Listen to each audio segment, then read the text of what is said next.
Bridal സെറമണീൻ്റെ പർച്ചേസിന് അപ്പോൾ ഇന്ന് ഇറങ്ങി ഞാൻ.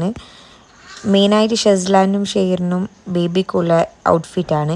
എൻ്റെ ഔട്ട്ഫിറ്റ് ഓൾറെഡി എടുത്തിട്ടായിന്. പക്ഷെ ഞാൻ ഉണ്ടായിട്ടാ എന്നെ കൊണ്ടുപോകാത്ത പോയി. ബ്ലൗസ് സ്റ്റിച്ച് ആക്കാനതിന് ബാക്കിയുണ്ട്. ഷെയർ എപ്പോൾ ഡ്രൈവിംഗ് സീറ്റിൽ നിന്ന് ഇറങ്ങി അപ്പോൾ എനിക്ക് ഇരിക്കണം ആ സീറ്റിലേക്ക്. അപ്പോൾ ഫസ്റ്റ് നമ്മൾ റെൻറ്റലിൻ്റെ അവിടെ നോക്കി സൂട്ട്. പക്ഷേ വലിയ ഇഷ്ടപ്പെട്ടിട്ട. അങ്ങനെ നേരെ കുർത്ത തുന്നാനുള്ള മെറ്റീരിയൽ എടുത്തിട്ട് നേരെ സ്റ്റിച്ചാക്കാൻ പോയി. ഓനിക്ക് അളവെടുക്കുന്നത് ഭയങ്കര ടാസ്ക്. അളവെടുക്കുന്നതല്ല, ഓനൊരു 5 മിനിറ്റ് ഇപ്പോൾ ഒരു മിനിറ്റ് മുണ്ടാണ്ട് അടങ്ങിയിട്ട് നിൽക്കുന്നത് തന്നെ ഭയങ്കര ടാസ്ക്. ഷെസ്ലാൻ്റെ ബെൽറ്റോട് കൊണ്ട് പോകുന്നുണ്ട്. ഉറപ്പിട്ടായിട്ട് എന്നെ വിളിക്കൂന്ന് വിളിച്ച് ഒന്ന് വന്ന് റെലിയിട്ട് എന്തായെങ്കിലും ഒന്ന് നിൽക്കുന്നില്ല. അതാ ഇങ്ങനെ പിടിച്ചിട്ട് നിർത്തിയിട്ടുണ്ട്. ഇല്ല എന്തായാലും കഴിയുന്നില്ല. പിന്നെ റിട്ടേൺ വരുമ്പോഴേക്കും എനിക്ക് ഭയങ്കര ഇഷ്ടമാണ്. ക്യാഷും എനിക്ക് വാങ്ങിക്കൊടുത്ത് ഓനക്കും കൂടി അത് വായിക്കിട്ട് തന്ന്.